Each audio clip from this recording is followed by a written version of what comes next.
informação e nem precisa ser muito inteligente para conseguir entender isso.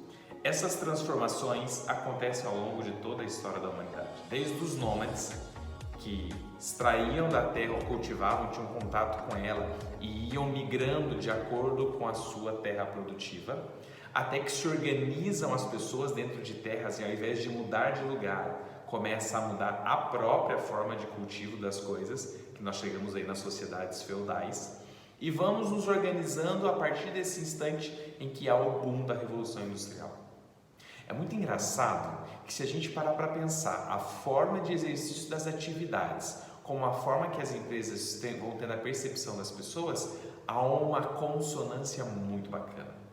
Nós saímos, portanto, de uma era em que o que mais tinha valor dentro das organizações era patrimônio, estrutura física, para hoje compreender que aquilo que mais tem de valor dentro das organizações são as pessoas que compõem essas organizações. A gente sai de um espaço onde o cargo mais importante dentro das empresas era o patrimônio, o chefe de patrimônio, aquele que punha plaquinhas dizendo é da empresa e o número. Essa pessoa antes, a gente coloca a ideia que ela é de 70, 80, tinha um valor maravilhoso, exorbitante e que hoje perde a sua validade, a sua função, porque as empresas não estão mais preocupadas com a estrutura física. É necessário pensar num outro valor, num outro recurso, e isso, recursos humanos. As empresas passaram a perceber que a chave de transformação dentro de uma dinâmica de uma economia que oscila demais não está na estrutura física, e sim nas pessoas que fazem parte dessas organizações. Muitas empresas bacanas no Brasil e fora começaram a perceber isso com muita antecipação e a planejar, a pensar e organizar espaços que de fato valorizem essas pessoas. Temos várias empresas, diversas empresas que começam a pensar programas de benefício a esses colaboradores. Ora, deixa-se então de ver o humano apenas como uma máquina, uma engrenagem de uma grande máquina que ao ter um problema, ter que sair, a gente substitui para olhar para esse sujeito e ver qual é a necessidade que atende esse sujeito para que eu não perca.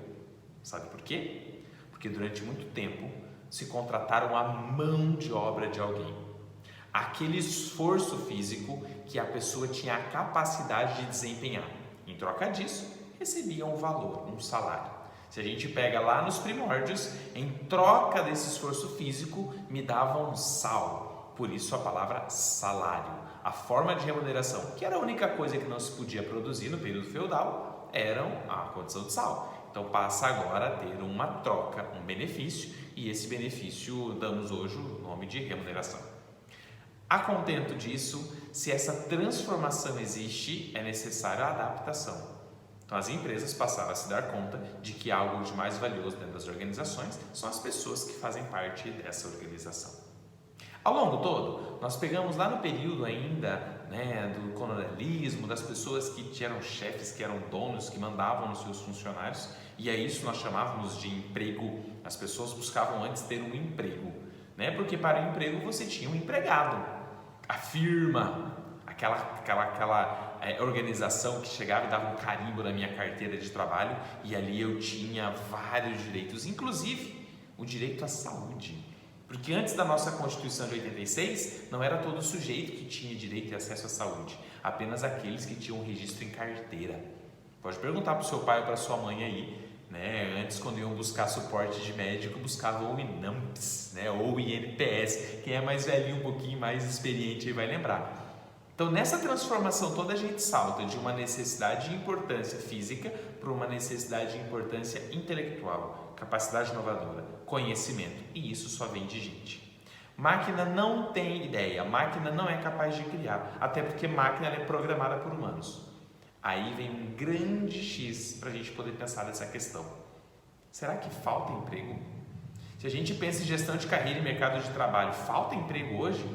Vou dizer a vocês, não falta emprego. Por quê? Porque não se tem mais ninguém querendo contratar o emprego, o esforço de alguma pessoa. As pessoas buscam hoje talento, mas esse talento é conversa para o nosso próximo vídeo. Aguardo vocês.